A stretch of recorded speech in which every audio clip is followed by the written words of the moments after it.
So let's talk about business for a few minutes, right?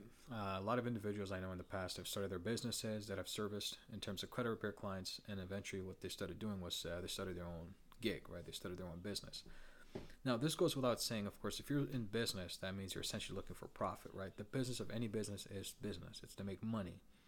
And unfortunately, a lot of individuals, what ended up happening is even though they started their businesses, they weren't really prepared and they weren't really organized in terms of like really creating a path of success for their business and moving it to a direction where it's going to be extremely profitable and lucrative. Nobody can predict the future, right? That's a given. You can't predict the future where your business is going to go and how it's going to, play out in terms of profitability. But one of the biggest things, and you have to keep this in mind, is if you're starting a business, you have to organize yourself and your schedule around everything that you can do so that you can make that business more successful. And one of the biggest factors in making it successful and ensuring that it does, come to its eventual success is to give it as much time as possible and to make activities of business that will lead down to the path of success. So one of the biggest ways to do that is to ensure that that business is actually getting the right nurturing. A lot of people start their businesses without the idea of understanding what nurturing a business is, right? So you have to give it time, you have to make it grow, you have to network and associate yourself with individuals or parties that'll eventually help you succeed in that business element. So to do this successfully, what you'll need to do is you'll need to understand, your core business activities. What exactly are you planning to do, right? How sustainable is it? You have to, crunch the numbers in your head and determine what you're looking to get in financial activities to create an outcome for that business, especially when it comes to income. And most of us, a lot of people, especially that I know who started their business, unfortunately, what ended up happening is they shut it down after a few years because it was so inconsistent. The activities were just so inconsistent. And really, what you really have to focus on and dig deep into it is the concept of, look, if I'm starting a business today, where do I want this business to be in a year from now, 2, 3, or even 4 years from now, or maybe even 5 years from now? And it's almost hard to predict that because at the end of the day, what ends up happening is maybe the cycle that you're in terms of the market trend, that business is not sustainable. Maybe that whatever you're trying to do is going to be a very temporary thing. It's called a fab, right? It's not a trend, it's a fab, which is like something that's temporary and it just runs out after a while. So business, when you start a business, when you're looking to start something, you have to treat it like it's news, right? You have to treat it like as though, on a daily basis, what kind of activities will be around that business that'll help you sustainably grow that business or give you the ability to ride on that bandwagon, to sell with the wins that this business or activity, financial industry, or whatever it is going through. And a lot of people have a difficult time with that because they're so emotionally attached to something they want to do. They're so emotionally attached to, let's say, business, and they just want to get it over with. They just want to start it because they feel like, oh, I wanted to do this for a long time. I finally did it, and now it's not working out, and I'm pretty sure it's going to be okay after a while. I just have to hang in there. And because of that type of emotional response that a lot of people and individuals get out there, what ends up happening is their business doesn't work anymore, right? So keep that in mind. So if I can give you the 5 biggest ways to ensure that you start a business that's going to be sustainable, the first one I would say is make sure that the business that you're in is not a fab. It's not something that's going to be temporary and it's going to run out for a while or after a while, right? So I'll give you an example of this. Not to hurt anybody in this business, but you guys know about credit repair, right? Like, of course, you're probably following my channel, looking at my videos because you came across some content that I put out there and you found it interesting. But assume in this business we're talking about credit repair, right? So a fab type of trend in credit repair would be, Section 609, I just do that and pull it off and it'll be fine. But is it a trend? Is it a sustainable trend? And what I mean by sustainable trend is, do actually creditors need documentation or not? And the reality is they don't. Because they have this thing in the AUD form, if you're not educated in that context. AUD is Universal Data Form. After a credit reporting agency start a dispute, the creditor or the data furnisher now can respond with an AUD form, which is a response form.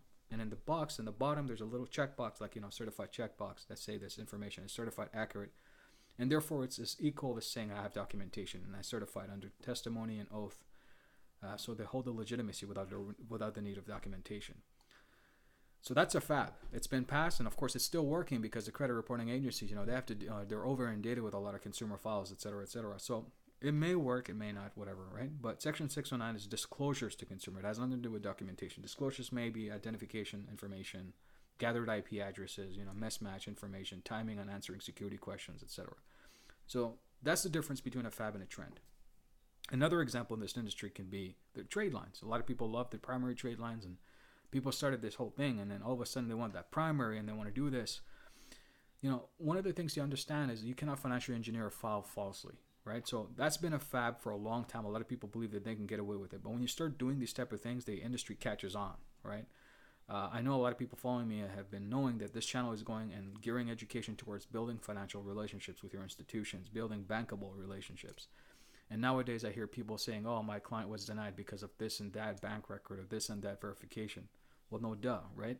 So that was a fab. You're running out of the time. You have to go with the financial trends. You have to go with sustainable trends. So that's something to keep in mind. Now, another way to understand whether a business is going to be successful or not. Now, we talked about fabs or trends. Understand whether or not you're getting into something that's fab, which is a temporary thing, or it's a sustainable trend that's going to be long term.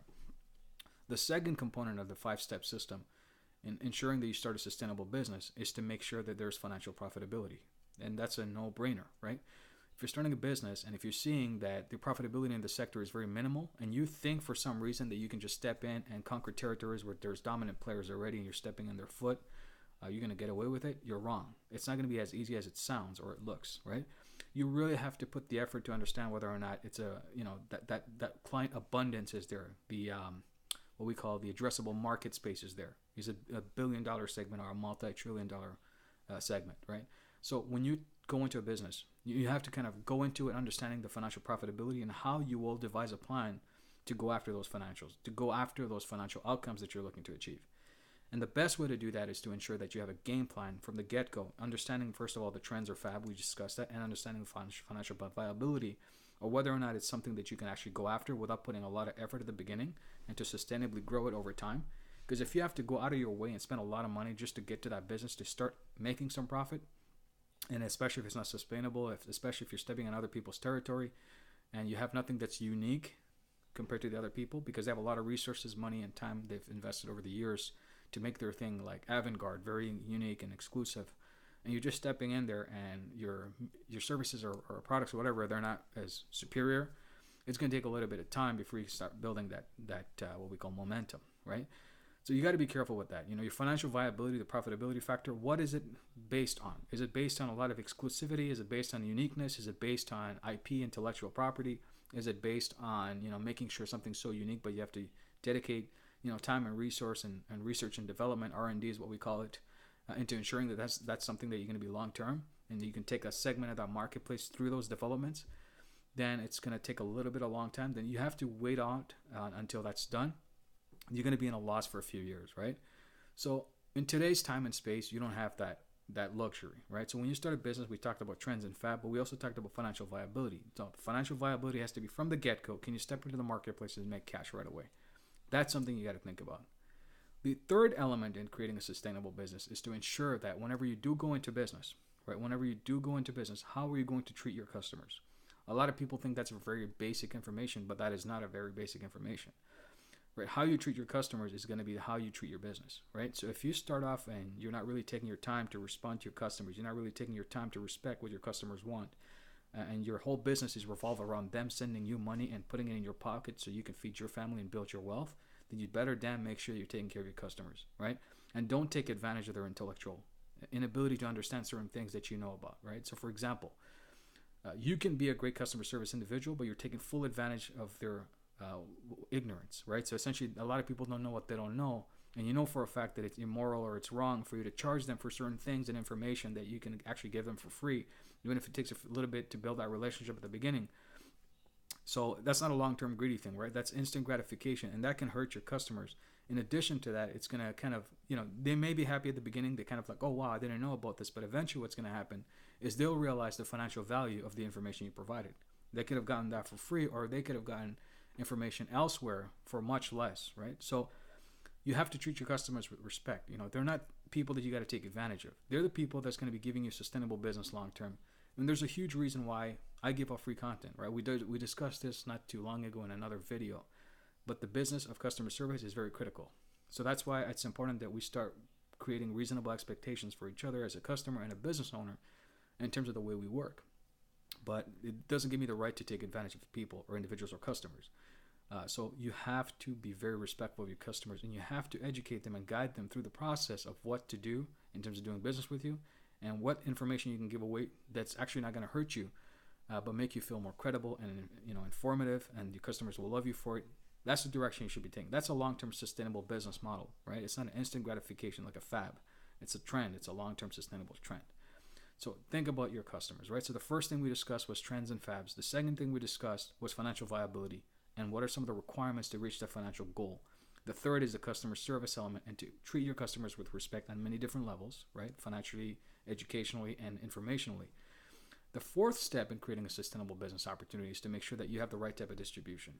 So instance, like, when you start a business and it's a very unique niche and you're basically trying to get the word out there, what are your distribution centers, right? Like I have YouTube. Yeah, of course, I educate my customers. I have my own networking events that we do. And my investment banking clients are always referring me customers. That's a beautiful thing for me. I got my what we call Facebook page for best credit resources. I have my email, my channels, all these type of things, and my constant newsletters, right? But distribution centers are very critical because they actually determine your profitability long term. Your distribution channels have to be reliable, right? They got to be players who have influence, who have some decision-making power, authority. Sometimes it could be another YouTube channel. Sometimes it could be somebody who's authoritative, who wrote a book, who's well-known, et cetera, et cetera.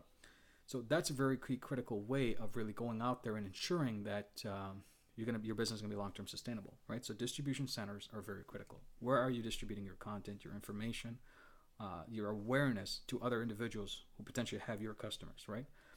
So that's one of those things that you have to really spend time to investigate and study and ensure that you're doing the right thing. So once again, going over the 5 sustainable business structures, and we have 4 so far. The first one is the fabs or trends. We discussed that. Fabs are essentially temporary. Trends are long-term sustainable. Second, financial viability. What are some of the factors that's going to cause you to make instant income to comparison to a waiting period, or how challenging is that going to be? The third thing we discuss is customer service, ensuring that you're treating your customers with respect, integrity, and dignity, and ensuring that they're getting the right service from you and reasonable expectations of what to do, and educating them on how to work with you, right?